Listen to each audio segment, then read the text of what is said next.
Take our lead, let's help you make your mark. Our goal is your satisfaction. Let us show you the way. Most of the standard refrigerator requires around 1200 of starting and running watts averagely. It's not possible to supply this amount of power with a 1000-watt generator. You need to run the low-energy rated appliances, those with a starting wattage of between 100 watts and 700 watts.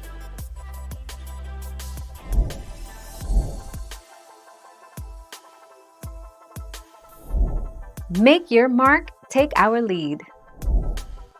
Energy Star rated refrigerators can be anything from 250 watts up to 750 watts, depending on their size and energy efficiency rating. This means that a 250 watts refrigerator with a starting wattage of around 650 watts 750 watts will run off a 1000 watts generator. Though you won't have much power for anything else.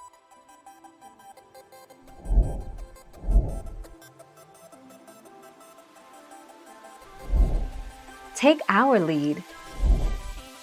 Don't overload your generator. Keep in mind that if your refrigerator runs on 800 watts, it might need 1600 at startup when the compressor kicks in.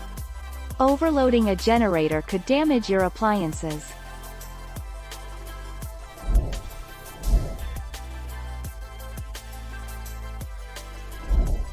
Take our lead.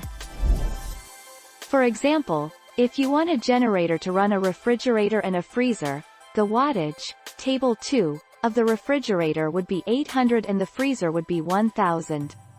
If you can be certain both appliances will not start at the same time, you would only need 4800 watts to run the refrigerator while starting the freezer.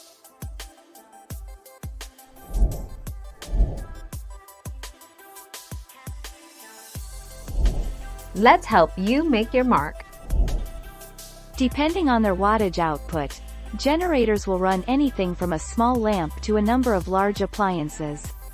For example, running a 100-watt light bulb, a 200-watt slow cooker, a 1200-watt refrigerator with a startup wattage of 2900 watts and a 750-watt TV would require 3950 watts.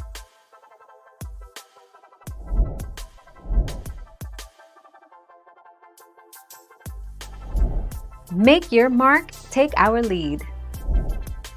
Around 1000 to 2000. On average, depending on their size, home refrigerators need around 1000 to 2000 starting watts.